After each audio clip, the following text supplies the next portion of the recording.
Assalamu alaikum, dear beautiful souls. You must have heard somewhere in news about Balbir Singh, or may I say Muhammad Amir, and his convert story which leaves the world in shock. He was among those who demolished one of the historic mosques called Babri Masjid, but later with the guidance of Allah, he ended up accepting Islam as a result. He took an pledge to build and protect 100 mosques. Unfortunately, a few days back, Muhammad Amir passed away, but he has left an incredible message to the humanity through his life journey to Islam. To know more, let's begin the story of Mohammed Amir, who was once Balbir Singh. He was born in Hindu Rajput upper caste family in a small village near Panipat. At the age of 22, Balbir Singh and his best friend Yogendra Singh, the most Hindu extremists, were so filled with hatred for Muslims that on 6th December 1992, they went on to demolish Babri Masjid. He was the first person to reach on the top of the central dome, brandishing a hammer in his hand. Struck the very first blow with his pickaxe into the central dome of Babri Masjid. It was such an heroic moment for him and his friends. Balbir was hailed as a hero when he took back the brick from the destroyed masjid to his village. But his happiness didn't stay longer. As soon as Balbir approached his father with his newfound fame and his role in the destruction of masjid, he was not well received. I told all this to my father, who became very angry.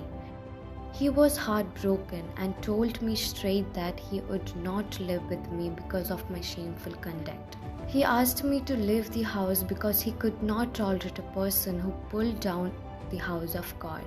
He also told me never to return home during his lifetime.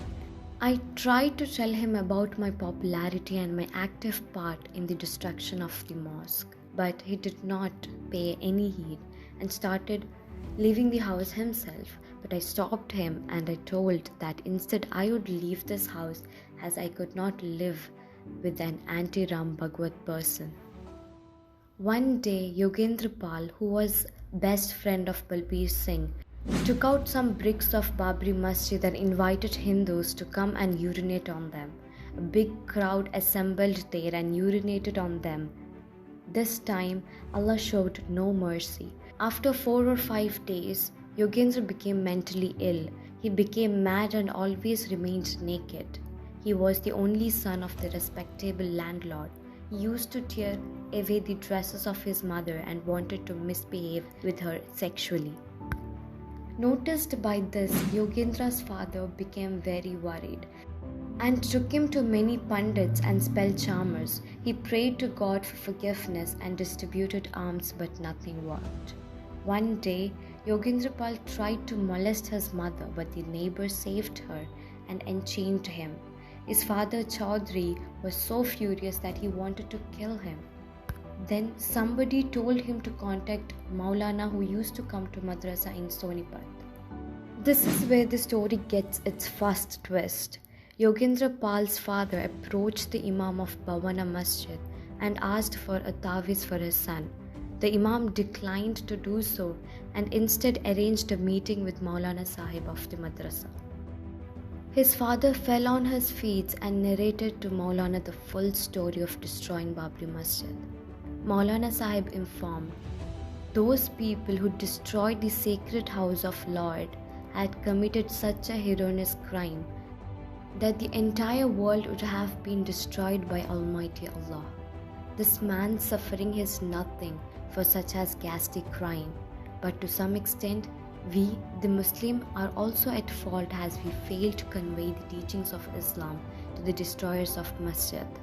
His father again fell on his feet and promised to follow his instructions and requested to cure his son.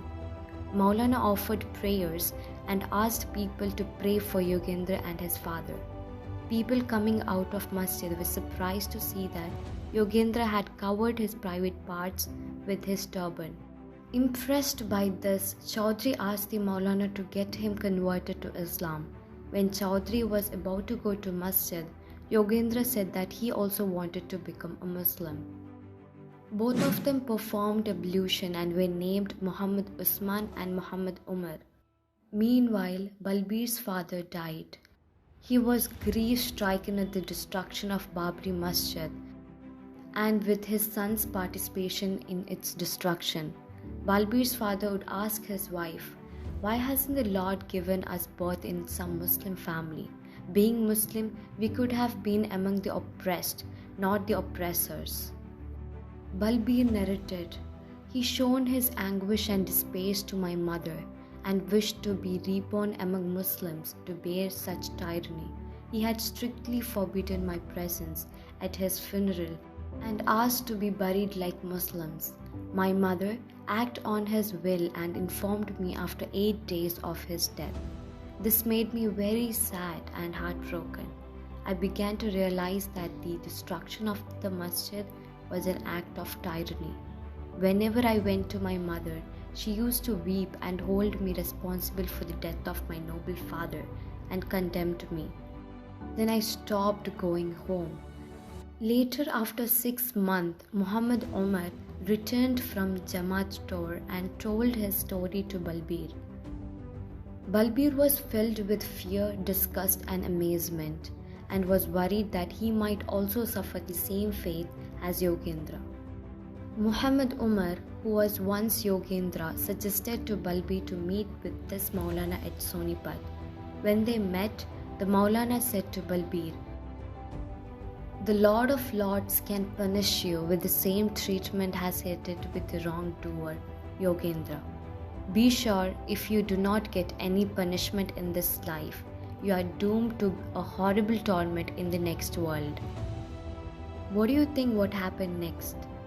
Alhamdulillah, on 25th June 1993, Balbir recited the Kalima after Luhr prayer. Maulana named him Muhammad Amir and asked him to stay for some time to learn Islamic literature and how to pray. After 3 months, his wife also embraced Islam. Balbir's mother was overjoyed to hear Balbir's journey to Islam and said that the soul of his dead father would be happy. She also became Muslim after some time. Muhammad Amir, along with Muhammad Amir, pledged to rehabilitate deserted masjids and build new ones to compensate for their ghastly act of destructions of Babri Masjid. "We have decided to cooperate with each other. I would rehabilitate at least 100 deserted masjids and Muhammad Amir would construct 100 new masjids during our lifetime. With this aim, he has built 91 mosques in these 26 years. Our target is to rehabilitate our deserted masjid and build one new masjid on 6th December, every year, which is the anniversary of the destruction of Babri Masjid. Brother Omar is ahead of me. Instead, my work is the part of only his work, for he became the reason to lead me out of darkness. My personal experience has told me that the destruction of Babri Masjid would have never occurred if members of Hindu masses knew something about Islam, Quran, masjids and Muslims. I am convinced that if they had possessed some basic information about these things, then they could have never committed the shameful act. 99% of Hindus are now like my father, and they believe in humanity and respect Islam. My father died as non-Muslim because nobody extended dawah to him. Verily, it is Allah who turns our hearts towards Islam. Undoubtedly, hidayah to the right path is in the hands of Allah. May Allah guide all of us. Ameen. Let me know what you think about this video in the comment section below. Until then, Assalamu alaikum.